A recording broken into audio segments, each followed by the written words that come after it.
What is the difference between stock market leverage and margin?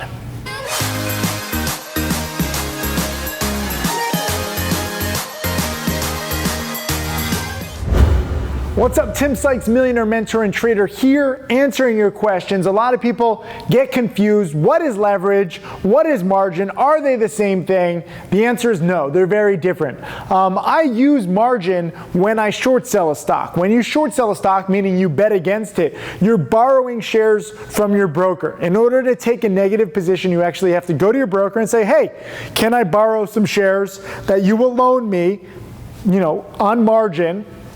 And I will pay you a small piece of interest, and that way I can borrow shares from you, and you need a margin account in order to do that. You cannot borrow shares with just a cash account.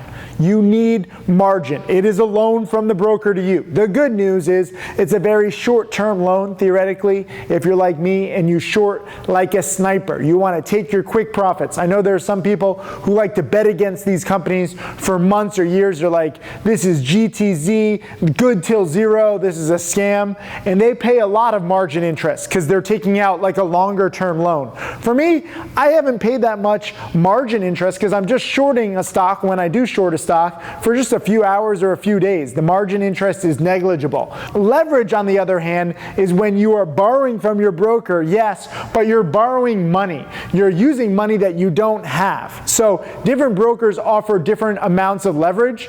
Let's say you have a $5,000 account. Some brokers will offer you a $5,000 loan. So you can basically borrow against your $5,000 and take a $10,000 position.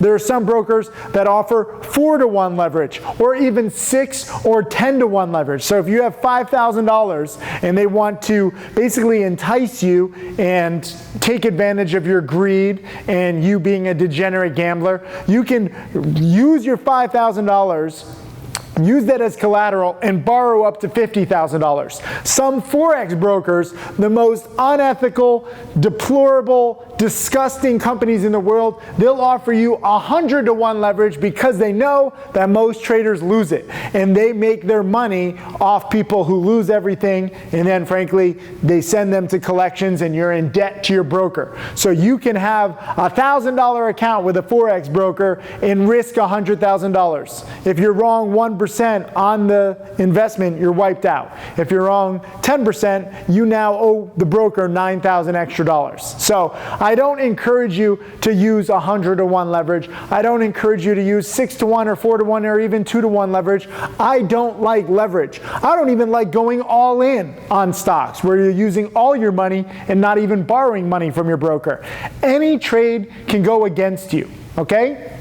Doesn't matter what sector, doesn't matter how sure you are, doesn't matter how good your research is, any trade can go wrong. And if you have that mentality, you don't want to take on unnecessary risk. You don't want to go all in and potentially lose it all. You don't want to borrow against your little account and then lose more than all and go into debt. Don't put yourself in that dangerous position. By all means, use margin if you want to short sell. I understand sometimes you have to take out a loan in order to short sell. Technically, it is a loan, but you can take a very small short sell of your account. You don't have to go all in just because you're borrowing some money from your broker, or you're borrowing shares from your broker. You're not even borrowing money. Just because you're borrowing shares doesn't mean that you have to spend all your money on this small position. And I encourage you to take smaller positions than you're comfortable with, because again, I've been around for 20 years. I've seen so much crap you wouldn't even believe. So anything can happen. I don't want you to risk disaster. When you take a big position, when you borrow against your money, when you take out loans, you're inviting disaster. And while it might not happen on this trade or even the next one, you keep doing that over and over again. You play with fire. Eventually, you're going to get burned. Sometimes you get burned badly. Sometimes you get burned beyond recognition, and you lose all your money. You lose more than your money. And then other people are like, I told you you shouldn't trade. You shouldn't trade. with recklessness. You shouldn't trade with no risk management. You shouldn't trade big. And frankly, none of my top students or I have used leverage. There's enough volatility with these low price stocks. You can make money just using a small portion of your account. It's safer. You still can become a millionaire over time, and you don't risk disaster. That's a win-win. Leave a comment underneath this video. Let's see what you think. Hey, Tim Sykes, millionaire mentor and trader. Thank you for watching my videos. I hope that they help you. I want to share everything that I've learned over the years. You can check out more videos right over there. And also click subscribe so that you can watch all of these videos, get that knowledge, and become my next millionaire student.